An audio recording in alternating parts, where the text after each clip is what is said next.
Sa mga kamani magnet, alaman natin ang panaginip na senyales na ikaw ay yayaman. Unang panaginip na kapag ito ay napanaginipan, isang senyales na ikaw ay yayaman ay walang iba kundi ang poops. Sinasabing hindi maganda sa pandinig, pero kapag ang tae ay napanaginipan mo, kung hindi ka magkakapera ay siguradong yayaman ka. Lalo na kung paulit-ulit mo itong napapanaginipan. Ibig sabihin, ito ay isang senyales na may darating sa iyong swerte.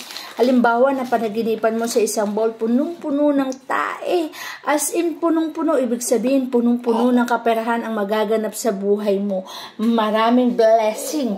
Maraming pagkakataon nakikita ka ng malaking pera kung saan ikaw ay yayaman. Marami nang nag-testify na napanaginipan nila ito at bigla na lang nag-boom ang karir nila, bigla na lang bumulusok ang success nila, bigla na lang silang umasenso dahil lamang napanaginipan nila ay tae na ang ibig sabihin ay senyales na ikaw ay magkakaroon ng isang katumbas na pagyaman na hindi mo pagsisisihan kundi ipagpapasalamat. Pangalawang panaginip na kapag ito yung napanaginipan mo ay senyales din na ikaw ay yayaman ay kapag ang agila. Ang agila kasi ay personality to, malakas, matatag, at kapag lumipad talaga to ay talaga namang matayog ang lipad. Kaya naman ito ay katumbas nito ang pagbulusok ng iyong karir. Kapag ikaw ay nakapanaginip ng isang agila, ibig sabihin kung anong karir meron ka, kung anong business meron ka, ito ay bubulusok at talaga namang makikilala ng lahat. Ikaw ay makikilala, ikaw ay sisikat. Ito ay pag-asenso pagdating sa larangan ng mga bagay na gagawin mo. Kaya naman napakaganda na makapanaginip ka ng isang agila dahil ito ay katumbas ng personality mo na may lalabas na agila na magiging matayog ang lipad at magbibigay ng katuparan ng iyong kahilingan na ikaw ay yumaman at ito ay magaganap. Isa pang panaginip na magbibigay ng senyales ng pagyaman ay ang rainbow o bahaghari. Sa dulo ng bahaghari ay meron kang matatanaw na pag-asa o ginto. Ganon din ang mangyayari sa iyong buhay. Sa iyong pagsusumikap, ikaw ay magsusumikap, ikaw ay talaga namang pagbubutihan mo ang iyong ginagawa at sa tayog ng pagsusumikap na iyong ginagawa, sa dulo nito ay matatagpuan mo ang isang buhay na talaga namang asensado, na talaga namang mararating mo yung pangarap mo, na kahit pa ano yung mga pagsubok sa paghihirap na mga dadanasin mo, sa dulo nito ay pag-asenso, pag-unlad at pagtupad ng iyong pangarap. Kaya naman napakainam na ikaw ay makapanaginip ng rainbow. Dahil kapag ikaw ay nakapanaginip ng rainbow, isa lang ang ibig sabihin nito. Matutupad na ang kahilingan mong yumaman. Isa pang panaginip na kapag iyong napanaginipan ay ang ibig sabihin ay pag-unlad at pag-asenso. Okay? Ito po ay numero 8. Kapag po ikaw ay nakapanaginip ng numero 8, ang katumbas po nito ay pag-unlad at pag-asenso o pagyaman mo po.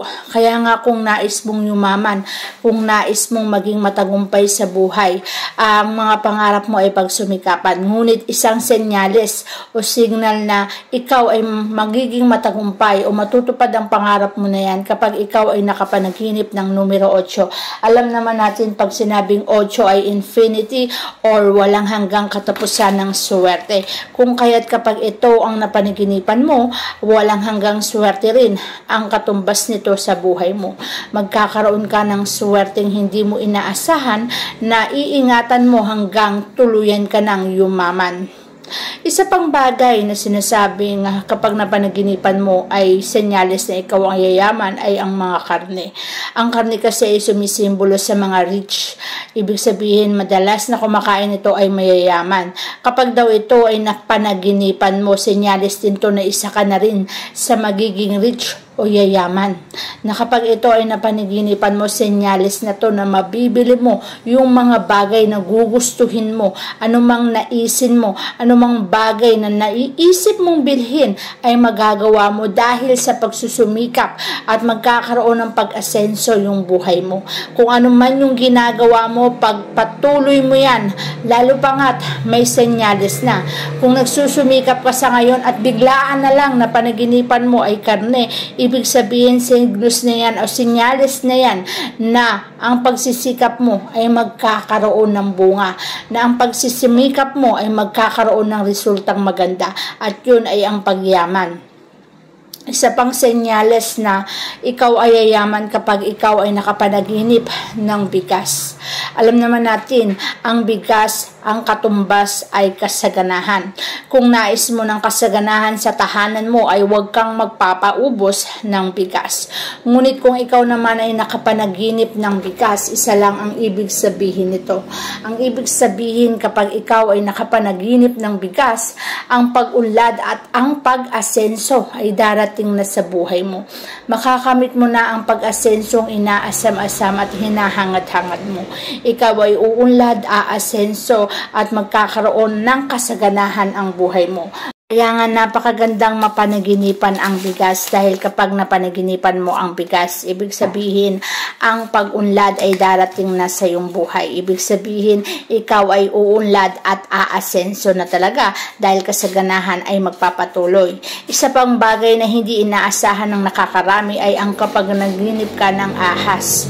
Akala ng mga iilan kapag ahas ang napanaginipan, ibig sabihin ay malas. Nagkakamali ka dyan. May iba-iba kasing senyales ang panaginip ng ahas. Kung ang ahas ay nakapulupot sa iyong katawan, ibig sabihin ito merong gustong manakit sa iyo, or kaya naman merong taong sinisiraan ka o naninira sa iyo. Pero kapag ang ahas, ang napanaginipan mong ahas ay malayo sa iyo at nakatingin sa iyo, ibig sabihin, senyales to na sinasabi ng ahas na yan na darating na ang inaasahan mong pagyaman.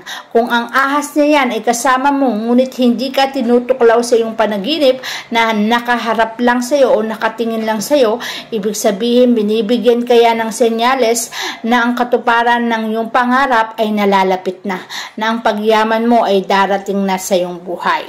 Isa pang magandang senyales kapag ikaw ay nakapanaginip ng pera. Alam mo bang kapag napanaginipan mo ang pera, ibig sabihin, ang katumbas po niyan, ikaw ay yayaman.